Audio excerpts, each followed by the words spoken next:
లైఫ్లో ప్రతి మనిషికి కొన్ని అలవాట్లు ఉంటాయి. అలవాటు మంచైనా చెడైనా ఏ అలవాటు అయితే బానిస అవుతామో దాన్నే వ్యసనం అంటారు. ఈ రోజుల్లో ప్రపంచంలో ఉన్న అతిపెద్ద సమస్య వ్యసనం. అదే యూనివర్సల్ ప్రాబ్లం కూడా, అడిక్షన్. జీవితంలో కొన్ని మర్చిపోలేక, కొంతమందిని విడవలేక, ఊహించిన నష్టాన్ని, ఆశించిన జీవితాన్ని, ఎదురైన సమస్యల్ని తట్టుకోలేక ఏదో ఒక అలవాటు చేసుకుంటాం. బంధం ఒక చిన్న పరిచయంతో మొదలైతే వ్యసనం కూడా ఒక చిన్న అలవాటుతో మొదలవుతుంది. సరదాలకు సంతోషించడం వేరు, సమస్యలకి బాధపడటం వేరు. వ్యసనం వ్యాధి కంటే ఎక్కువ నాశనం చేస్తుంది. వ్యాధికి, రోగానికి మందులు ఉన్నాయి, కొన్ని రోజులకు తగ్గిపోతుంది. కానీ వ్యసనం చాప కింద నీరులాగా మనిషి మొత్తాన్ని గుప్పెట్లో పెట్టుకుంటుంది. జరిగే నష్టం ఘోరంత అయితే ఏ సమస్య ఉండదు. కానీ కొన్ని సమస్యల వల్ల ముందు మనోళ్ళు దూరం అవుతారు, తర్వాత మన అనుకున్న వాళ్ళు దూరం అవుతారు, తర్వాత మనసుకి దగ్గరగా ఉన్న వాళ్ళు కూడా దూరం అవుతారు. పరిష్కారం లేని సమస్యలు లేవు. ఏ సమస్య అయినా దాటొచ్చు. కానీ కొన్ని సమస్యల వల్ల కలిగే బాధలు మనసుకు తగులుతుంది. ఎప్పుడైతే జీవితంలో కొన్ని నష్టాలు చూస్తామో ఎవరికీ చెప్పుకోలేని బాధలు ఏర్పడతాయి. ఆనందం, మనశ్శాంతి ఉండదు. నలుగురిలో ఉన్నప్పుడు గంటలో గడియలో గడిచిపోతాయి. కానీ ఒంటరిలో మనశ్శాంతిని కోల్పోతే మనసు మందుని, మొత్తుని కోరుకుంటుంది. సమస్య తీరకపోయినా, బాధలకి బదులు ఎవ్వరూ చెప్పకపోయినా మత్తు కొంత ఆనందాన్ని, కొంత మనశ్శాంతిని ఇచ్చి ఆదరిస్తుంది.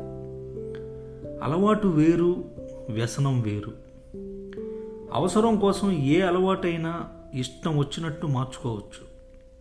ఎలాంటి మత్తుకైనా, త్రాగుడు, ప్రేమ, బాధలు, శృంగారం, దేనికైనా అలవాటు అవ్వడం వేరు, దానికి బానిస అవ్వడం వేరు. వ్యసనానికి బానిసైన వాళ్ళకి వాళ్ళకి కావాల్సింది దొరక్కపోతే పిచ్చెక్కిపోతారు. ఒక మనిషిని తోలు బొమ్మలా ఆడిస్తుంది వ్యసనం. అది తప్పు అని తెలిసినా వ్యసనం తెగించేలా చేస్తుంది. ఎవరికైనా పద్ధతుల్లో మార్పు సహజం కావచ్చు, కానీ వ్యసనం ఒక మనిషిని దిగజార్చేస్తుంది, ఎంతకైనా తెగించేలా చేస్తుంది. మనిషి మంచోడే, కానీ అది తప్పు అని తెలిసినా తన ప్రవృత్తిని మార్చుకోవడం కష్టం. ఒక మనిషికి కొన్ని విషయాల్లో హద్దులుంటాయి. కొన్ని హద్దులు, కొన్ని పద్ధతులు పరిధి దాటనంత వరకు ఇబ్బంది లేదు. ఎప్పుడైతే హద్దులు దాటేస్తామో ఆ మనిషిని కాపాడటం కష్టం. వ్యసనం ఎంత బలమైనదంటే ఎంతటి బలవంతులైనా బలహీనులు అవ్వాల్సిందే.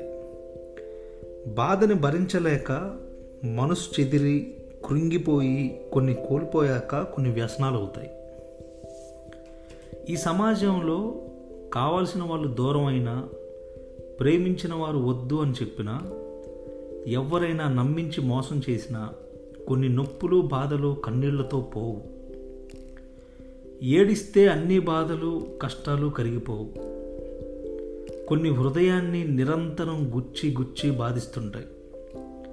ఒక మనిషికి పొందుకున్నప్పుడు, వచ్చిన ఆనందాన్ని భరించినప్పుడు కోల్పోవటంలో ఉన్న బాధని భరించడం రాదు. అరిచి గోలపెట్టిన కనికరం లేని సమాజంలో మత్తు బానిస సంకెళ్ళు వేసేస్తుంది.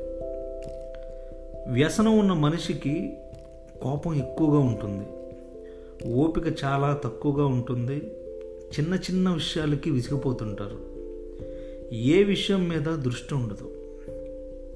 అసలు ఈ వ్యసనం ఎవ్వరికీ చెప్పవదు.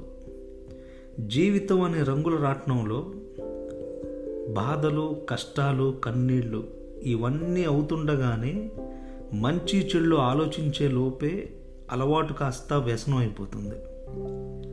మారాలి, మర్చిపోవాలి అనే తపనున్నా చిన్న చిటికి సమయంలో వ్యసనం మనిషిని తలక్రిందులుగా చేసేస్తుంది.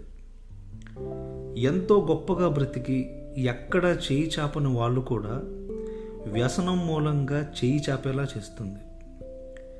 గౌరవ మర్యాదల్ని విడిచిపెట్టేలా చేస్తుంది. చివరికి లోబి బ్రతుక్కి ఇచ్చేస్తుంది. పరువు, పదవి, పద్ధతి వీటన్నిటినీ తెగించేలా చేస్తుంది వ్యసనం. ఒక మనిషిని విషం ఒక్కసారిగా చంపేస్తుంది, కానీ వ్యసనం కొంచెం కొంచెంగా చంపేస్తుంది. నీ దగ్గర డబ్బు ఎంతున్నా, నువ్వు ఏ పదవిలో ఉన్నా వ్యసనాన్ని అధిగమించలేవు.